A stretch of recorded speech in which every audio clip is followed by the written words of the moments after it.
The president wants to spy on 200 million Americans without a warrant. Has he read this document, which he was sworn to uphold? Now, I will not have you libel Abraham Lincoln. I don't understand the problem with registering guns. We register cars. Mark Levine brings you the news the government doesn't want you to know. Today, an explosive story about connections between white supremacists and Islamic terrorists. When there's a conflict between Scalia's conservative values and the Constitution of the United States, he throws away the Constitution. When we do have secret prisons, that is not what America's all about. Let's go to Mark in 5, 4, 3, 2. Good evening, America. Welcome to the Inside Scoop. The economic outlook for the United States took a beating with all the events in Europe, with Spain seeking a bailout, Greece around the corner, and the United States economy is sputtering along. Does stimulus help jobs? Does the government help jobs? This is the basic argument between conservatives and liberals, between Democrats and Republicans. It's the main argument I want to discuss tonight with my guest. He is a conservative strategist, Matt Robbins. Welcome to the Inside Thank Scoop. you, Mark. Let me start with what's going on in Europe, and then I'm going to get specifically to the United States. It seems to me that the problem that Spain is having right now is not the same as the problem with Greece. Greece, they overspent, no question about it. That's pretty obvious. Spain did the opposite. Spain cut back. Spain was a model of fiscal rectitude. Spain practiced austerity ever since 2007. And with the austerity caused a lot of hardship because the recession caused by the lack of economic growth meant that less people were paying money into the Spanish tax system. More money was going out because more people were in need.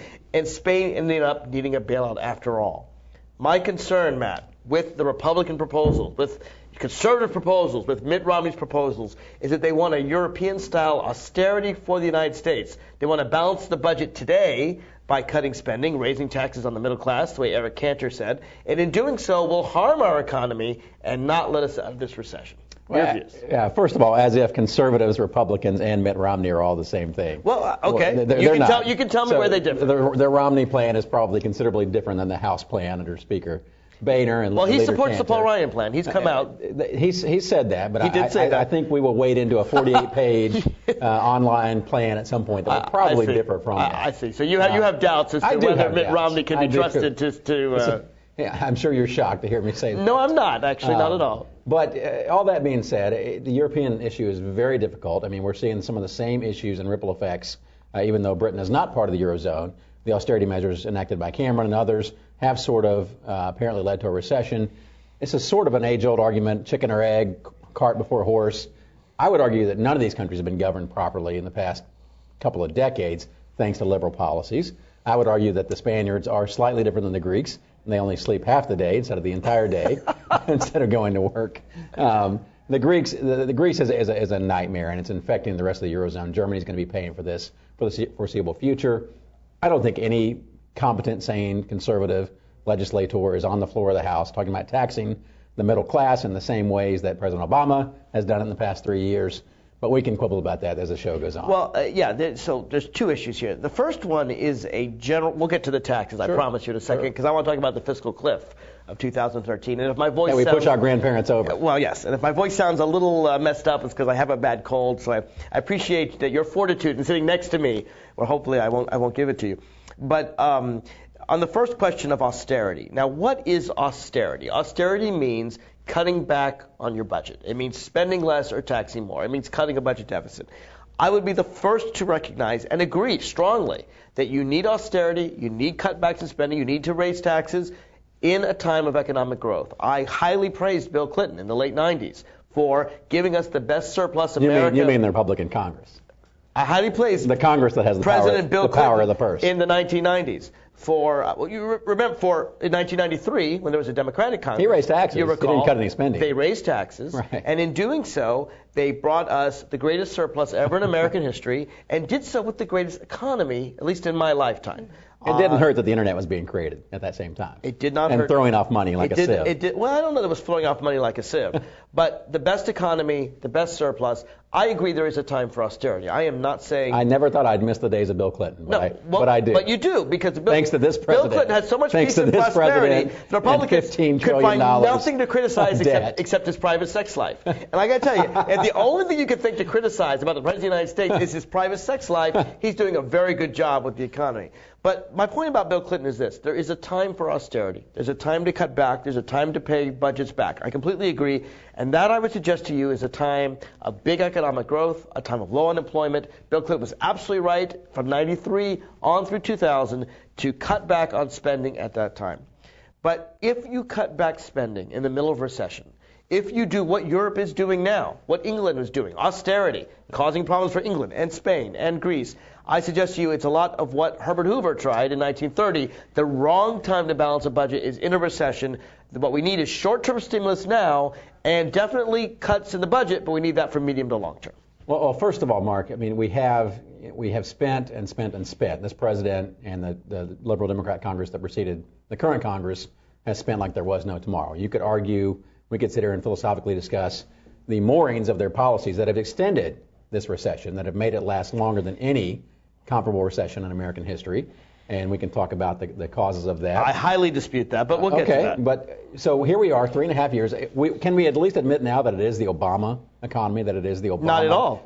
Okay, so we'll talk about that too. 6.5 years into the second term, we'll talk then we about can that admit too. it's the Obama economy. No, because at what point in the second term can you admit that it's the Obama economy? As soon as the Republicans allow President Obama so the Congress to put his prior policies to that in place, didn't allow any of his policies to go into place. No, as you know, they the didn't allow the Republicans stimulus. They didn't allow the Affordable Health Care Act. As you they know, didn't allow any other legislation to go through. Well, the Affordable Health Care Act, as you know, saved money. I mean, this it is hasn't something actually started yet. Well, no, it starts in 2014. Right, so right. that's not an issue with regard to the Okay, economy. I'll take it off the table. You can disagree with it, sure, but that's not about sure. the economy.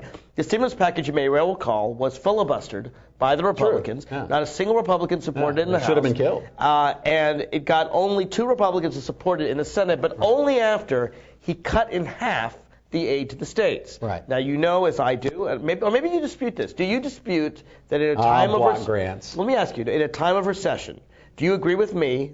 I think it's a basic economic principle. I think that in a time of term, recession, deficits go up. They go up because they do. Governments take less in taxes and they spend more in welfare. Short-term and so infusions are not a problem. All right. Year in and year out infusions are absolutely. a problem. And stimulus and was using a stimulus to pay off your union pension plans and your big labor buddies. The stimulus was a one-time thing. It was not indefinite. It was a one-time thing that went into a black hole. Unlike, say, the Bush tax cuts, which were an indefinite the Obama expansion. tax cuts now. No, not about the Bush tax cuts. He's extended them. The Bush tax Your cuts. president has extended them.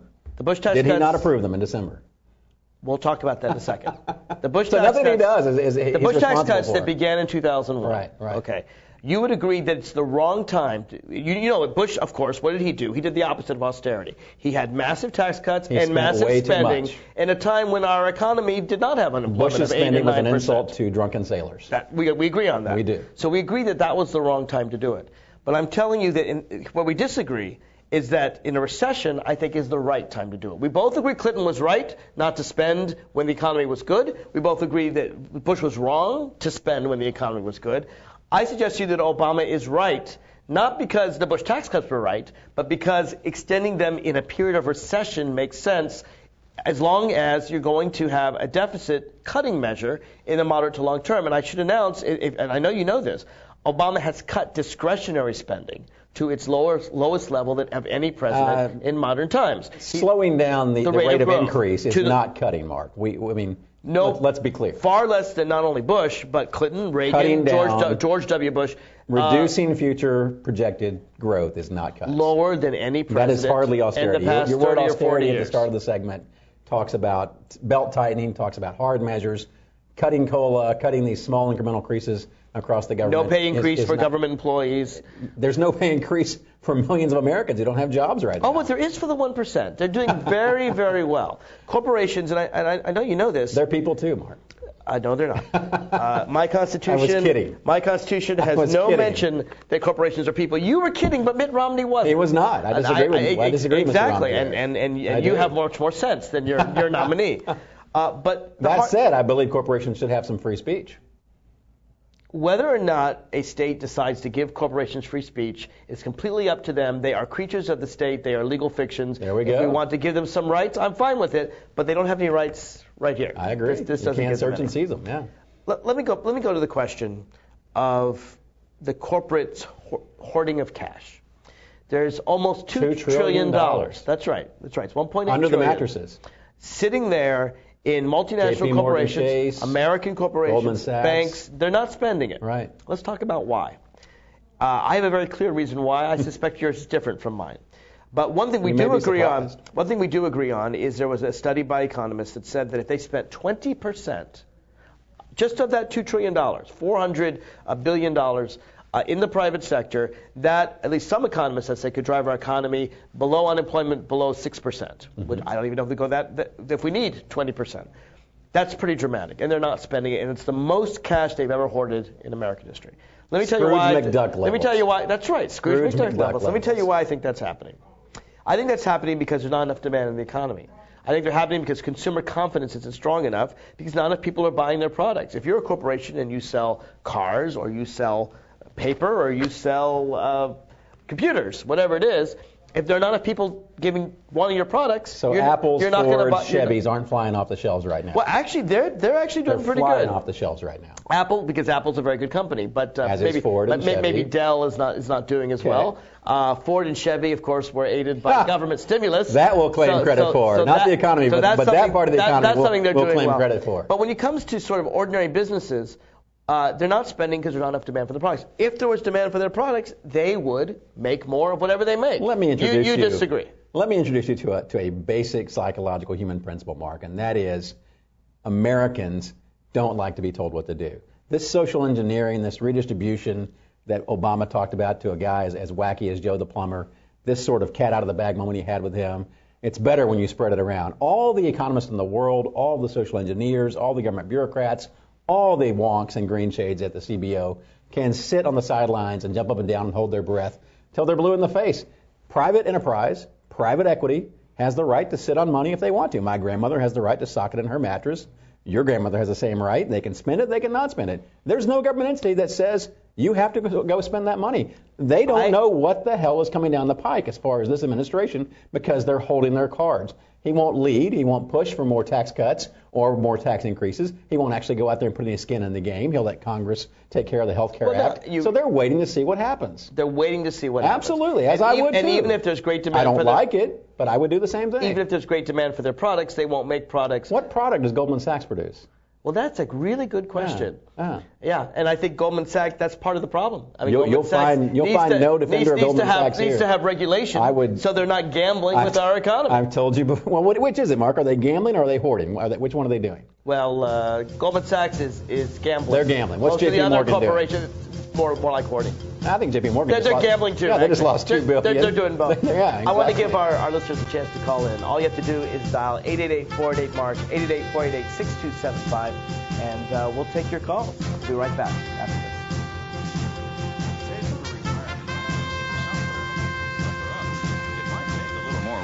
And for those who haven't started, there are still things you can do to catch up.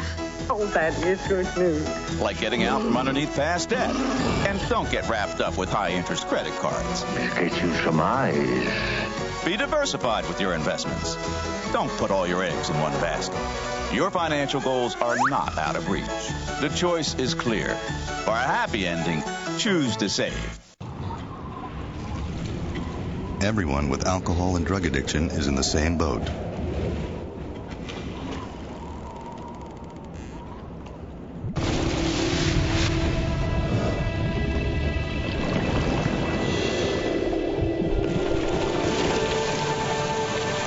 With treatment, you can find solid ground. For drug and alcohol information and treatment referral for you or someone you know, call 1-800-662-HELP.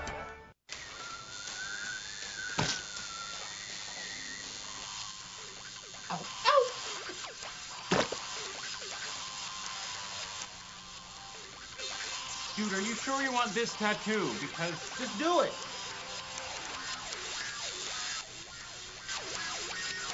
Some mistakes in life are permanent. Like hearing loss.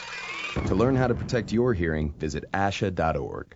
You've probably heard about heart disease, but did you know that it's the #1 killer of women nationwide? Heart disease claims more lives each year than breast cancer, lung cancer, or strokes combined. But there are steps you can take to protect yourself against it. For more information on how you can prevent heart disease, contact your local American Heart Association or visit their website at www.americanheart.org.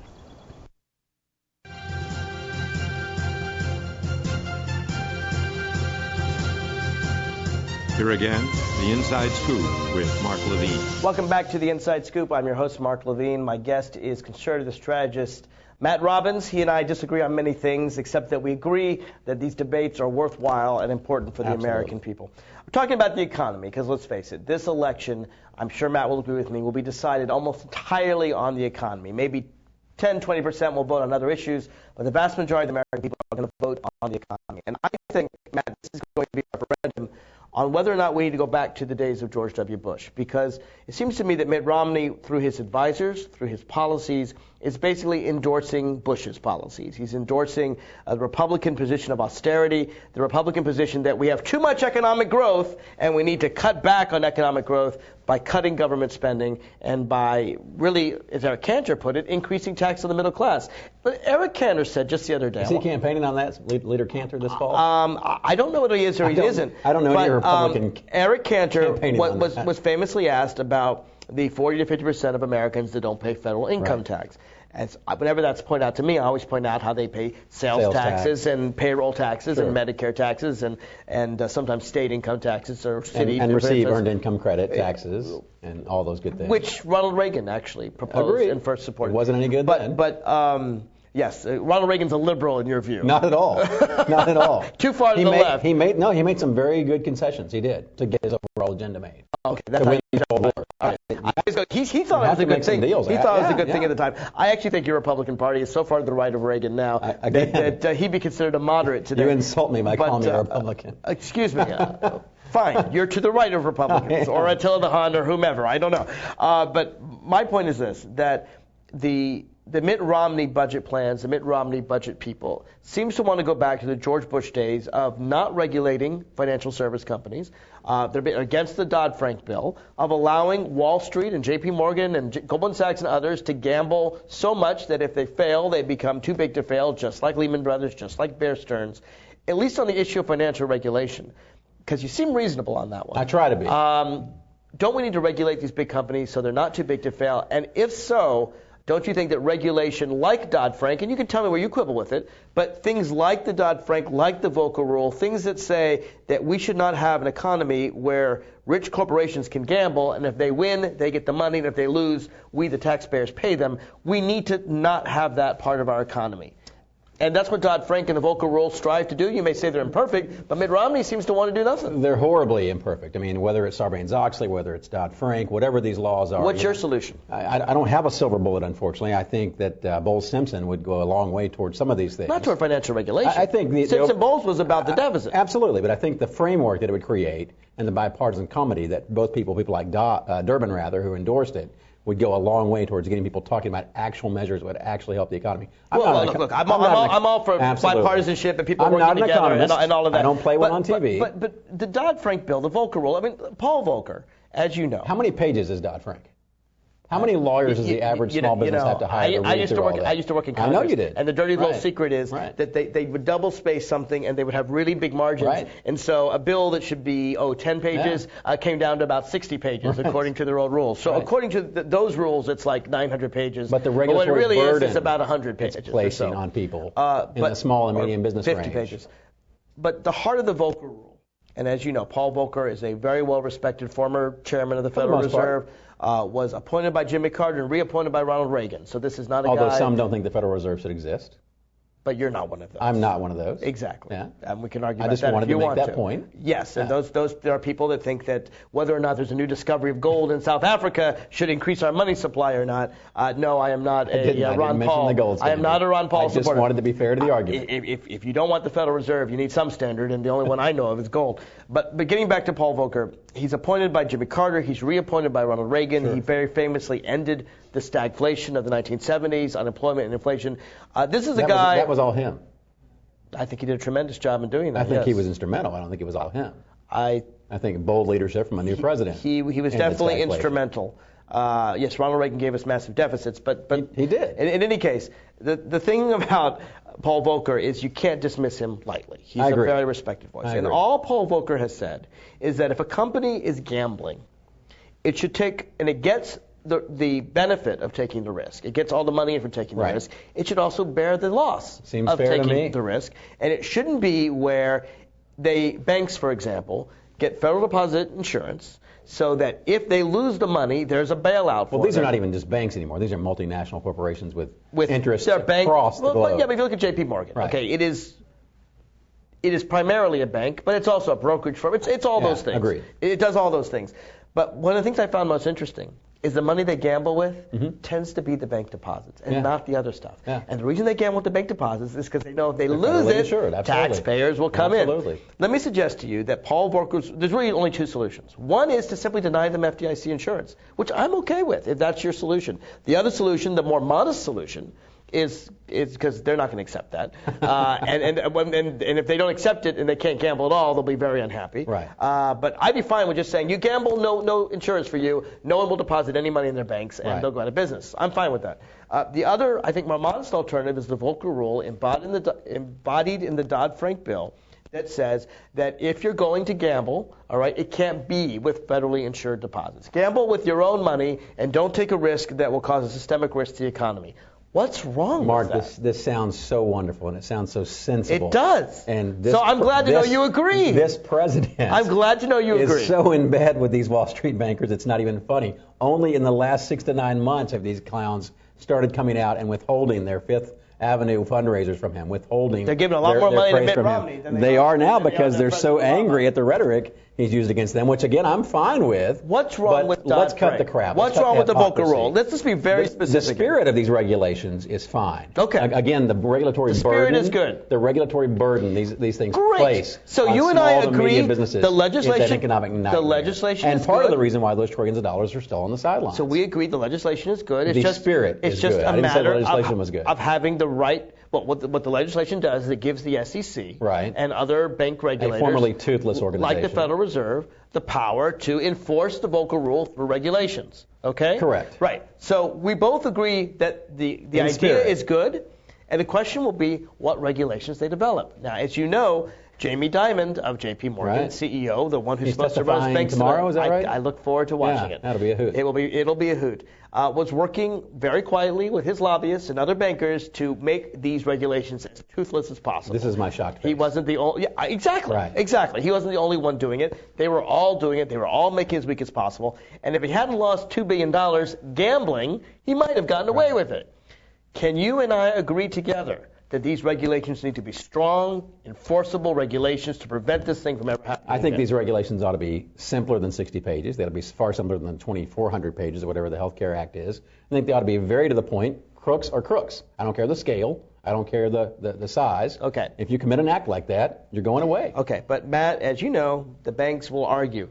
Hedging is fine. Right. Gambling Derivatives is not fine. Are great. Derivatives are fine if you've got the credit swaps. instrument, but not if you're a client. It's not the regulator's fault that these regulations are 60 or 100 pages. It's the banks who are trying to get exceptions to the Volcker rule. I don't think you'll ever master you and I can agree there should be as few exceptions as possible. Absolutely. All right. So we agree on that. I don't think there's. So what's the problem with Dodd-Frank? That's the bill that's allowing this to occur. Well, is this the same Dodd who was on the Friends of Angelo countrywide mortgage program to get special mortgages and all these breaks? Yes. And regular. But you can attack the man all you want. I'm not attacking the man. I'm attacking the culture. The legislation. This ruling class of both parties needs to be thrown out on their ass. It's very easy to say.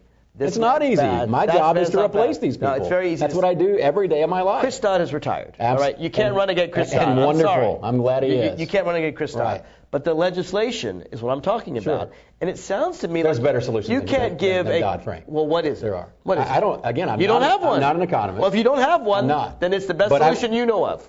Currently, I would begrudgingly give you that. All right, I'll take it. Yeah. I'll take it and run with it. The best solution Matt Robbins knows of. You heard that. We may have to. We've got it on tape. We may have to write that down. The best solution a conservative knows of. Dodd-Frank. Wow. I think I said only. I'll take that and I'll move on. I'll just grab that and move on.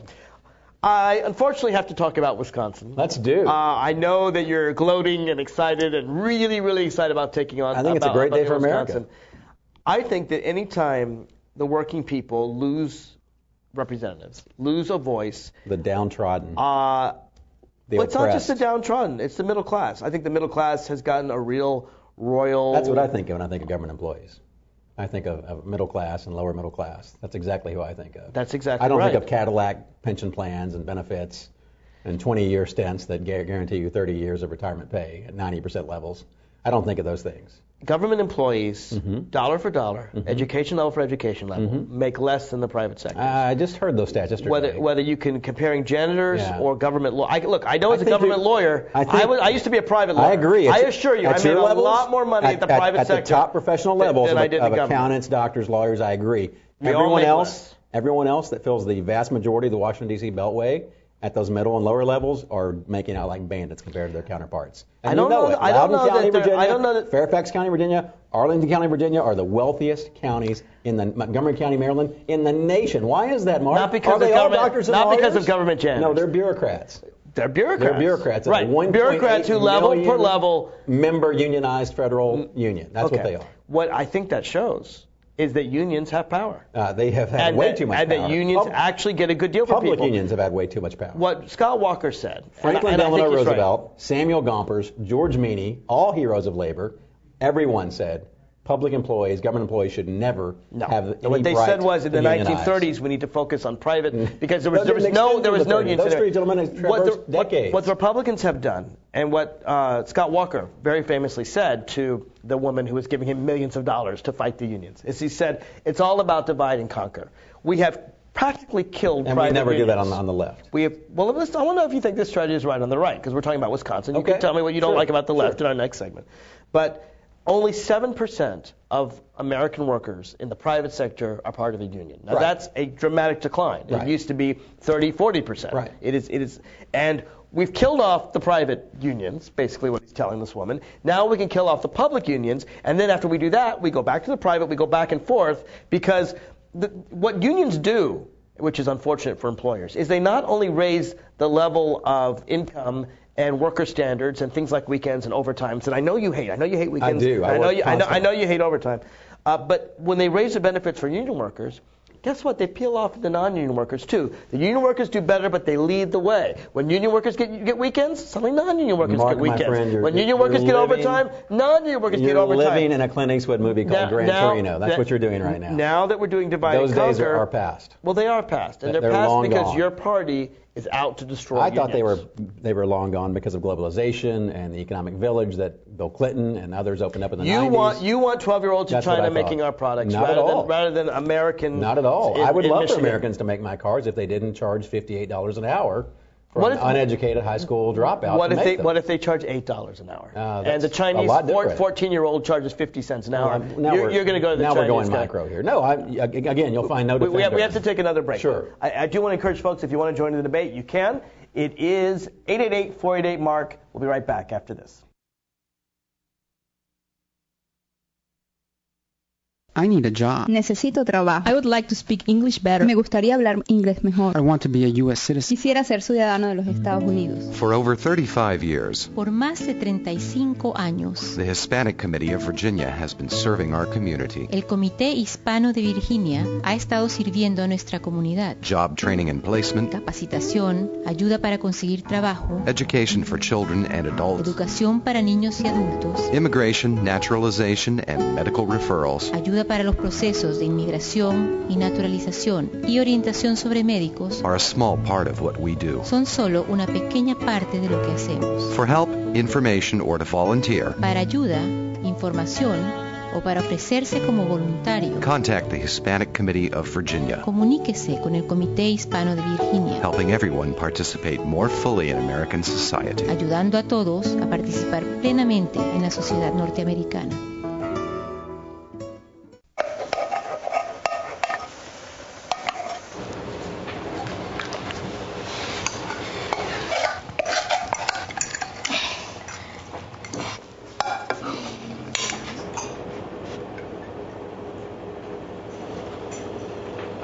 Hey, Lena, where's yours?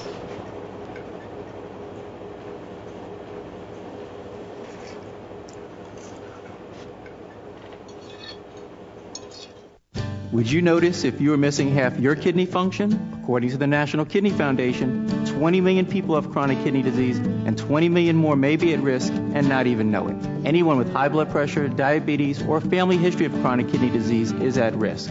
Early diagnosis is vitally important. To get the whole story, talk to your doctor and visit the National Kidney Foundation. Here again, the Inside Scoop with Mark Levine. Welcome back to the Inside Scoop. I'm your host, Mark Levine. If you want to join this debate, you can. Just pick up the phone and dial 888-488-MARK, 888-488-6275. Locally, it's 571-749-1166. I used to work in Congress for the Democrats. My guest is Matt Robbins, a conservative strategist. You're getting both sides, but you can feel free to call in, disagree with either of us or both of us if you want to. Feel free. We'd love to hear from you. Unless you're a corporation. Unless you're a corporation. If you're a corporation, you're not allowed to call because corporations can't dial phones. Did you know that, Matt? I did know that. They cannot. They have no hands. Exactly. The people who work for them have hands, right, but not the corporations themselves. We were talking in the break about Scott Walker.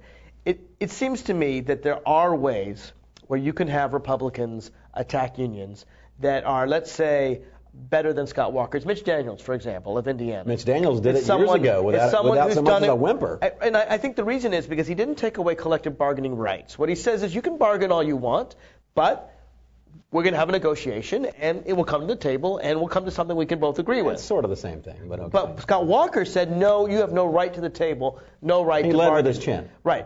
Don't you think that Mitch Daniels fights his battles better than Scott Walker? My man Mitch is a smart, savvy operator. He's think understated. He is subtle. He is everything that many of our governors these days are not, and it's worked. Indiana's one of the most practical and pragmatic and successful economic states and they did have moderate Democrats, in the union.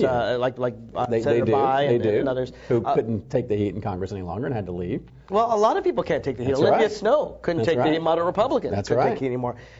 You and I both recognize, and as does Senator Bai and Senator Snow, moderate Democrat, moderate Republican, that we are in a more partisan country than probably any time in our lifetimes. In fact, I would suggest we are probably more partisan than at any time since the Civil War. Wow. I think so. I mean, I can see it. I see it in the media. We have Fox News for the Republicans and MSNBC for the Democrats. We have in Congress, because of gerrymandering, there used to be conservative Democrats. There used to be liberal Republicans. I mean, those words did not used to be oxymorons. They are today. And I think it's a shame because I think that there are things that reasonable people could agree on. Simpson Bowles, for example. And Richard Lugar, speaking of Indiana, I think is a classic example because this is a man who's a conservative Republican. Not true. And had an 85% rating. And he was thrown out by a guy who said he will not compromise. He's been off the reservation, Lugar's, for quite some time.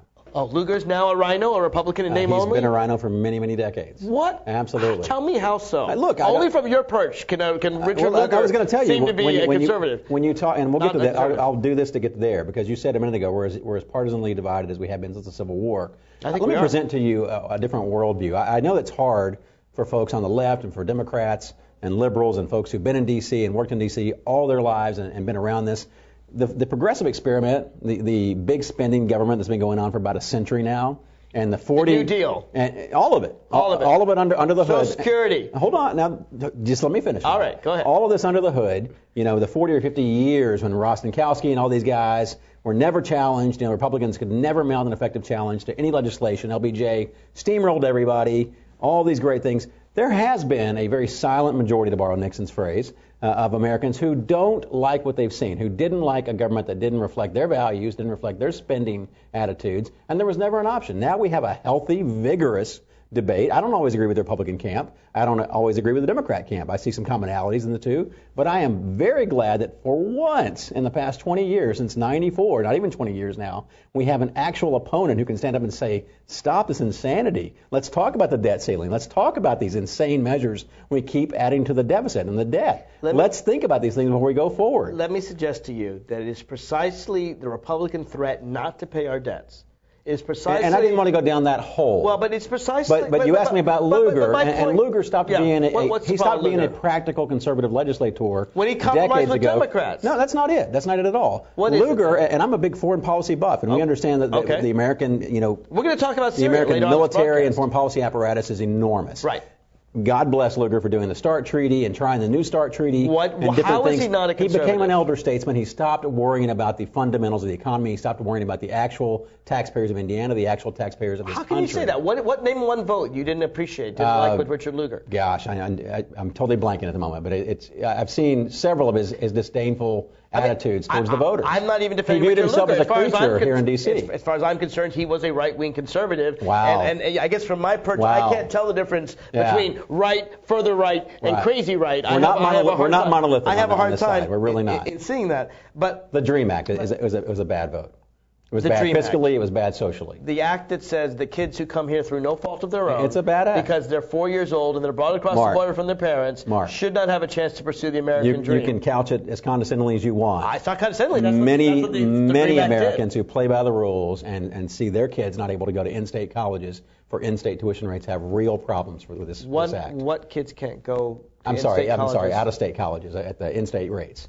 The DREAM Act provides for illegal aliens to go to college at a cheaper rate than American citizens. That's fundamentally unfair. The DREAM Act provides that people who live and it's not even enacted, so we shouldn't even argue about it. The DREAM Bill, if you will. There we go.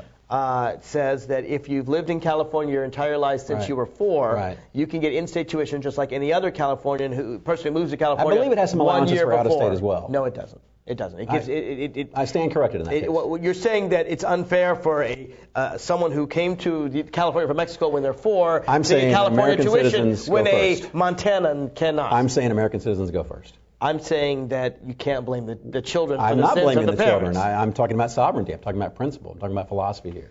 And it's an honest disagreement. It is an honest disagreement. I've never accused you of being dishonest. Ornery, perhaps, but I am too. So it's fair there.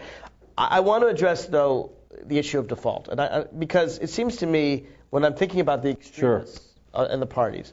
Because it's extreme to want to pay your bills. It's extreme to say we're not going to pay our bills. For 220-odd years, from the time of the American Revolution to today, through the Civil War, so that makes it right. When the Union actually printed money for the first time and used that money, we have paid our debts. This Republican Speaker Boehner, although I don't think he meant it. He did. I think he was pushed by his Tea Party people. Yeah, I agree. But suggested for the first time in American history that we shouldn't pay our debts. When that happened, for the first time in American history, Standard & Poor's and Moody's cut our rating from AAA to AA for the first time in American history. And if you note, that's when our economy took a big hit in 2011. That's when the uncertainty began, because our economy was coming out. Just look at the numbers. It didn't start in 08, 09. No, it was terrible in 08 and 09, but we were coming out of it with the stimulus. So the other two chambers of government, the executive 2011, branch, the Democrat Senate, had nothing to do with this. Well, the House alone can say we're not going to pay our debts. As you know, so all bills, all bills to pay the debt, I said earlier, start in the House of Representatives. Power of the purse. And when you have the Speaker of the House but no leadership from the President, no real compromise. Well, you say there's no leadership from the President. I do say that. I know you got to remember last summer when the President was locked up in a room for days on end. I assure you, was willing to give away the score. Fun with him. And was willing to give away 90%. He was sitting with Boehner. He was sitting with Cantor. Come on, you think that's not leaked? You believe that, really? Under George Bush, under Bill Clinton, under Ronald Reagan, under Eisenhower, under every president in American history, sound fiscal policy, under every American, kicking the can, there's not a single Congress in all of American history that has seriously suggested not paying back our debts until this one. In fact, the only question after the Civil War was whether or not to pay the Confederate war debts. What was the key word They decided not to. What was the key word you used to Speaker Boehner? He suggested that we might not be willing to raise this debt ceiling automatically. He suggested that. He did more than suggested. He suggested something in Washington, D.C. He insisted that he get everything God he wanted. God forbid you put your cards on the table and play them. He insisted on getting a whole bunch of things in return for doing something. He got some of them. He got some. He got the fiscal cliff. And had Obama and had the Democrats and had been better players, they would have gotten more of what they wanted. They would have averted the crisis. What he got, he took us, I think, 2 days to the government collapsing and just being Greece and us not paying our debt. That's called hardball, and you're okay with that? I'm okay in a sense. I don't like the economic aftershocks, but I do not like the definition of insanity, which is doing the same thing over and over again. Let me ask you this. How far can we kick this can down the road? Let me ask you this. How far? Answer me that. How many debt ceilings can we erase? 300 more years? I think the entire 200 more years? I think the entire debt ceiling is unconstitutional. Okay. And I'll tell you we why. agree it's an insane system. It is an insane system. Well, and let me tell you why. There's some people now finally saying, I don't want to play this anymore. It's an insane system. Okay, well, two things. One, let me tell you why it's unconstitutional. Please. I'll just do that very briefly. In the 14th Amendment, this actually came after the Civil War. Right. The question of whether to pay the Confederate debt Right. came up, and they decided, nope, they're not going to pay We the are all Confederate brothers debt. now, Lincoln They're not going to said. pay the Confederate debt. Right. But, and it goes on to say that, we're not going to pay for any debt for any rebellion, but the validity of the public debt of the United States, authorized by law, shall not be questioned. I think the debt ceiling is unconstitutional. I think the 14th Amendment very clearly says pay your debts. If you don't like the way Congress spends money or taxes you, right. It's very simple. Congress can pass a bill to spend less or tax more. If Correct. that's what you want, Congress can do it. Rather than some kind of artificial debt ceiling, it's very simple. If you don't like a debt, don't run up a debt. Agreed. What you're saying is, oh, well, the government is running up all this debt. I'm not going to criticize them for that. I want them to chop off their hands after they spend the money. You have to be fair to me. I've criticized the debt and the spending prior to this. That's fair. And I'm not talking about welching on That's debts. fair. I'm talking about the Washington parlor games. That's what not paying That's debt what ceiling happened is. It's welching on debt. Because some people in the White House and I don't mean to messed their... insult the Welsh, who I'm sure are fine people. But That's what happened when some people in the White House messed their pants because they couldn't play the game that Boehner was playing. They didn't understand how to play brinksmanship. Boehner doesn't want to default. The Tea Party members don't want to default. I don't know about the Tea Party they members. don't. Michelle Bachmann, I think, probably She wanted might. to default. She and might. I actually think many of the Tea Party members wanted to default. No, they don't. I work with these people every single day of my life. Speaker Boehner did not want to default, and you could see it in his face. Right. He was being shoved around. He looked like he was a hostage. He did. Because really the entire economy... He looked like Cory Booker. Really the entire economy was being held hostage. Right. And I think this kind of extreme partisanship and extreme anger is not good for the country. There was anger, though, Mark? I mean, the there anger... was a time when Ronald Reagan and Tip O'Neill could work together. And the two Irishmen would come home and have a drink. Agreed. And they would each get something. And where's your president been the past few years? Has he visited Congress? I'm sorry, 3 times casually, informally?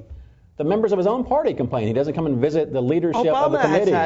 He had a health care forum. He's had Boehner and Kenner in his office so many times. A couple of years ago. I disagree with that. Last year. I think you'd be surprised. All summer long until... How seldom it is compared to an LBJ or a Bill Clinton. I think you'd be surprised. He's a very aloof, cold president. LBJ was a master. Absolutely. There's no question. Spent his whole life there. LBJ knew how to twist every arm in the book. He knew where all the bodies were buried. Absolutely. No one compared. And I'll agree with you that Obama is not the pole. He's not. That LBJ and that has and Bill consequences. Clinton were. That has price. And that has consequences. It does. And that's true. And that's what I'm talking about here. I'm not talking about the macro effect. I'm talking about the actual parlor game of power. What I'm in telling you Washington. is that your party, and to the extent that you accept it as your party, no, it is. I mean, it has to be. Is playing with fire. They are. Whether it's filibustering. As is the federal government. Well, it's filibustering things that have never been filibustered before.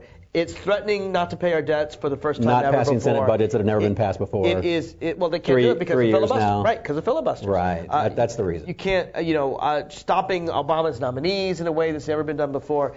They're really pushing limits. And let me suggest to you that this kind of minority hardball will backfire because even if you do get a president, the Democrats will be required to play the same game in Washington, and nothing will ever get done. Who's required? I mean, aren't there any adults in the room? It cannot be that the Republicans can stifle everything Obama wants to do, but you expect the Democrats to go along with Romney. I thought we spent the last 3 years doing everything Obama wanted to do. Well, obviously they did. Folks, if you want to call in, 888-488-MARK. The last segment's coming up. We're going to talk about Syria.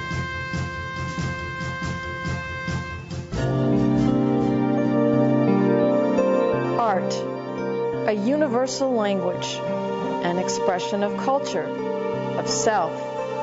And now, thanks to Empowered Women International, a way for emerging and established immigrant and refugee artists and artisans to find hope to earn a living while enriching the lives of all of us. Empowered Women International, making a better America every day. For more information on Empowered Women International's educational programs or to make a tax-free donation, contact C. Fripp at AOL.com.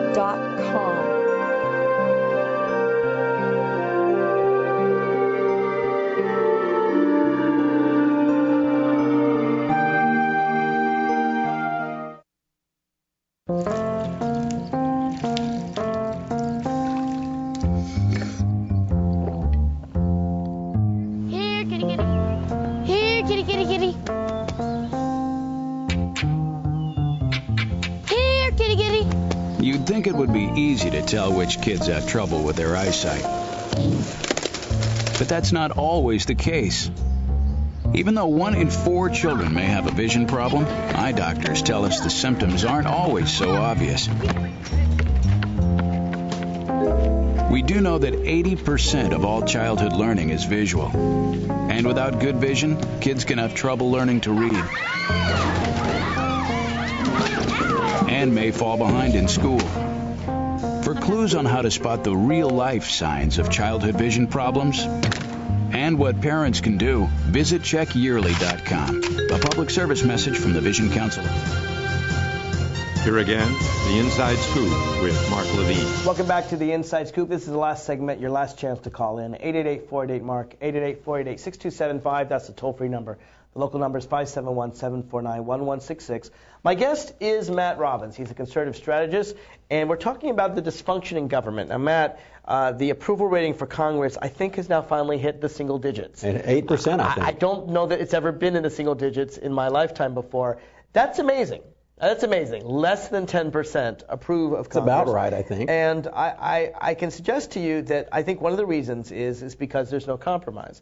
And I would suggest to you one of the main reasons there's no compromise is precisely because of the Tea Party, which, I mean, if you're in any wing of the Republican Party, you're the Tea Party wing. I mean, these are your people, right?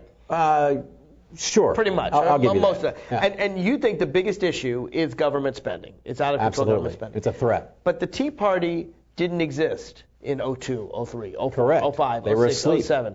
George W. Bush was president. They started waking up out the in window. 06. They started waking up in 06. They did. Was there something in 06? No, but they started, I mean, the rumblings began, the voices began. I think what happens is Republicans want lots of government spending when they're in power. But when the Democrats are in power, they're opposed to government spending. And because Republicans have priorities like corporate welfare and aid to the military, things like that, Democrats so they have get all the priorities. credit for philosophically decrying all these things while the opposition's in power. Exactly. Yeah. I would prefer the Again, Republicans. this is my shocked face that parties do this. I'd prefer the Republicans just be honest and say, look, we don't believe that money should go to Social Security and health care and education. We believe the money should go to military and oil companies. That's not true. And therefore, you know, we like when those things are spent. We don't. Instead, they play this really crazy game, which I think is fascinating. That because I remember way back, Reagan and George Bush Sr., the Republicans loved government spending. They hated it under Bill Clinton. They loved it again under George W. Bush more than Reagan. And they hated it under Obama. Bush Sr. more than Reagan loved government spending. Well, I mean, Reagan spent insane levels on military because of one reason. Reagan gave us a bigger deficit than Carter. But what was his reason in doing it? To end the threat of the Cold War. He believed that he could do it. The point is that Reagan spent more than Carter. They complained about Carter. Reagan spent more than Carter. They did. Bush spent more than Reagan. Clinton spent less than George Bush Sr. With a Republican Congress. George Bush Jr. spent more, and Obama. But my point is Republicans only complain when a Democrat's in power. To me, that suggests not your inconsistency, but your party's inconsistency. No, I think it's a valid criticism. And it's one that... I think you'll find that, you know, I just like the phrase Tea Party or 9/12 or Liberty Movement, whatever you want to call the Ron Paul folks. There is no awakening going on in this country, and there has been going on for some years now with information, with the internet, and with information being available at all times, and sort of Lucy moving the football time and time again. Charlie Brown's finally sort of realizing that either party, this ruling class, the perpetual Bob Bennetts in Utah, the perpetual Dick Lugers, the perpetual people in Washington, D.C., who are rubber stamping these spending measures regardless of party. But see, you're blaming... And they call themselves conservatives, and that's really insulting to the true conservatives. They just want folks that they think like you do. They want folks to do what they say they're going to do. But see, you're blaming the people in Washington, and I want to suggest to you that people in Washington generally represent the people at home. Oh, I disagree. In other words, people at home don't want at the congressional level they do, the House level they do sometimes. They don't want the Social Security benefits. benefits. Senatorial level, you tell me the last hard-pressed U.S. senator ran a race. Well, seriously, they sweated it. Because the filibusters, the Senate gets nothing done. But I mean re-election. They don't sweat their re-elections because they're not worried about it. Well, most House members don't worry about it. Agreed. That's a problem. It is a problem. I spend my days trying to fire incumbents. I want to address the issue of government policy because you're saying that basically America wants austerity. That America wants spending to be cut. I think they don't. I think Americans like their Social Security checks. I think a majority of Americans agree with you. They like their Medicare. Many like government spending on military.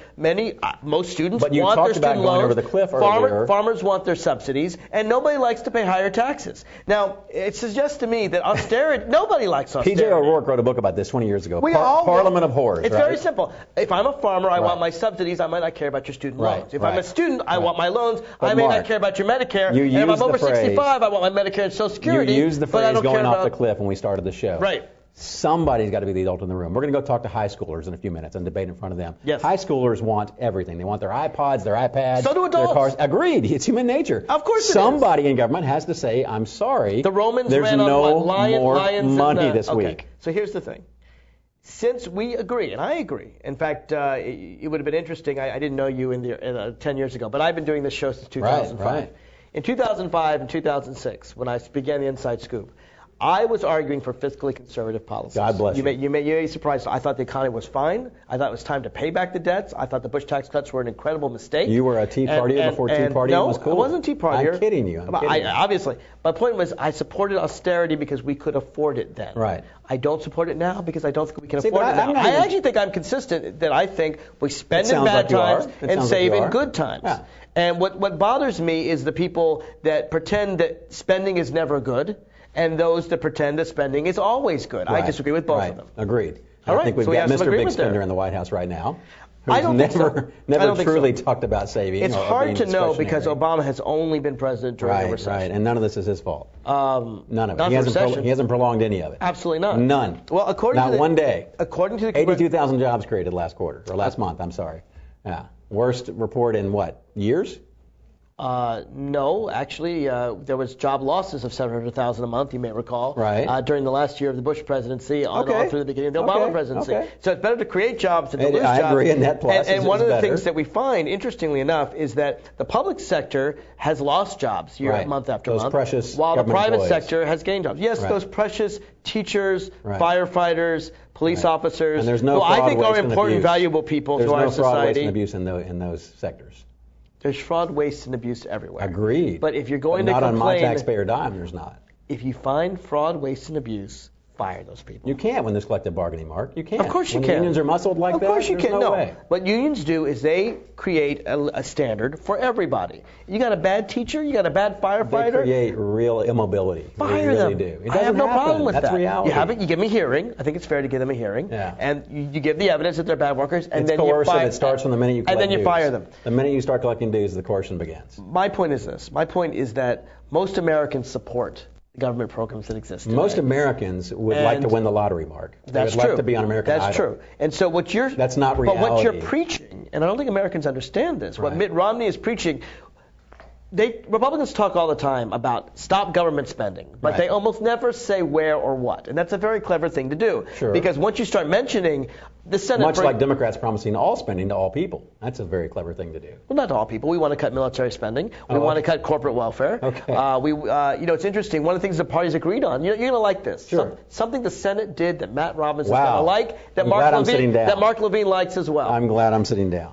Just this week, you may not have heard, they had a vote to cut, in a small way, I wish it were greater, but to cut agricultural subsidies. All for it. And you and I agree, and it was 9-8. It was bipartisan. All for it. So this is the point of our agreement. We agree on that. All for it. Unfortunately, in cutting them, they put a few new ones in, but the new ones were less than the old ones they cut. So it's going in the right direction.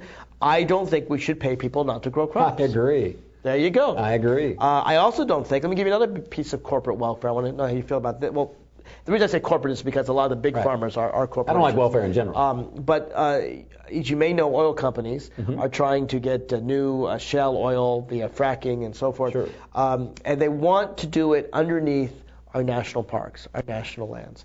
Now, Which ones? All across the East Coast. Actually, most of Mississippi. There's an article in the Washington Post. I did miss that. You should look it up. But they've done it in the West, now they're doing it in the East. And they're leasing the land for $47 an acre. Now, apparently in the private sphere, this can be hundreds to thousands of dollars. Goodness. And we're giving it to them for $47. That Who's in is charge corporate of the parks welfare right now? It is. Who's Obama's Interior Secretary right now? I'm complaining about it. I'm telling you. I think Obama's doing wrong now. They're getting support from oil interests, and I don't support that. Sure. If I'm an oil company, if I'm a private sector interest, I'm going to get the best deal I can. Of course you can. And it's the government's role to stop them from doing that. And so we agree on that too. We only got about 3 minutes left. I want to switch topics to the other side of the world. It's very sad. What's going on in Syria is more than sad. It's an atrocity. It is. It is a dictator who is massacring his own people, and in really brutal fashion. Groups of his own people. This isn't just, as if that weren't bad enough, mowing down people who are protesting against him. That's bad. That's horrible. This is worse. He's going into private homes, massacring children. There was an article just recently about an 11-year-old boy who covered himself with the blood of his 6-year-old brother, pretended to be dead, and survived that. And it's got an ethnic angle to it as well. Well, it's more of a religious angle, actually. Right. The Shia Syria is Alawi government. An artificially constructed country. Well, Syria has strange Shia and Sunni minority and Druze that rules and the country. 13% Christian. It's got all kinds. And yes, the Alawi are ruling the country. It's very bizarre. I want to see, and I'm more than willing to criticize the president. I just did on the land management. I want to see President Obama take a stronger stand in Syria. I want to see us actually go as far. I'd be willing to go as far as we did in Libya, frankly. I don't want troops on the ground. Lead from behind. But at the very least, I think we need to arm them. The Syrian Free Army is starting to gain some traction, gain some ground, and I agree that we don't know entirely who they are. That's true. Yeah. But which we still don't in Libya. To me, but you know what? Months later. But Libya, the Libyan government. They raised the black flag of Al Qaeda when they won. When they took Benghazi. You say they did. You say they. There's footage. Well, I'm sure some people. There's video footage. But several hundred people did. But they weren't the people in the Libyan National Council running the country. Just telling you what I saw on the video. The fact that a few people did these things. My point is this: when Assad is doing this kind of atrocity, at some point you have to take a leap of faith. And I think the revolution in Syria is going to happen. And the only question is whether we're on their side or not. And I think that we jumped ship properly in Egypt when Mubarak was going. Oh my gosh. We maybe should have done it sooner. But the Syrian revolution is going to happen, and I think the Syrian people will long remember. We're reacting on the foreign stage. I think the Syrian people will long remember whether we were helping them stop their dictator or not. I think the Libyan people will be forever grateful and supportive of the United States based on what we did. We'll see. Time will tell. I'd like to believe Time will tell. I think Syria will always see itself as a satellite of Russia. They will always see themselves I think the Assad government does. The Orthodox strain that runs through that country. I don't think so. I think it'll always. I don't think so. And I've had people of the Syrian Free Army on my show, and maybe they're just using me. It's hard to tell. But they seem to be honest people who are trying and fighting for their country and just want some Americans' help to. I'd like to see us arm them, train them even I'd be willing to give air support. I'd be willing to go that far. Wow. I don't think it would cost us that much. It would not be an invasion like Iraq or Afghanistan. I'm not going to say it's going to be a cakewalk. And I'm not trying to be glib. No. But it's funny that the positions are flipped. Listen, I don't think it's a liberal or conservative issue. I'm just expressing my Humanitarian, opinion. Right. I think it is. I think we should have acted in Kosovo. I supported that. Right. I also think we should have acted in Rwanda and Sudan and Darfur, and we didn't. Yeah. In the 30 seconds we have remaining, what do you think? You support my ideas here? I support the things you're talking about. It's very thorny. McCain has stood up and talked about this. Yes, I'm with John McCain on this issue. Right. I am. I'm very hesitant to go into a country that's this fragmented. Bosnia, Kosovo, I've been there 7 times in the Balkans. It's still a bad scene. Did we do the right thing in stopping the carnage? I think we did. We need to do it now. I don't know how to solve the problem. They need us. Sometimes the United States has to lead. Sometimes President Obama has to lead. Thank you, Matt. I agree with that last part. For coming on the show. Thank you, Mark. And we will be sure to debate these issues into the future. Folks, if you want to get more information on this show, leave a comment at marklevinetalk.com. We'll be glad to hear from you. We're here every week, Monday night.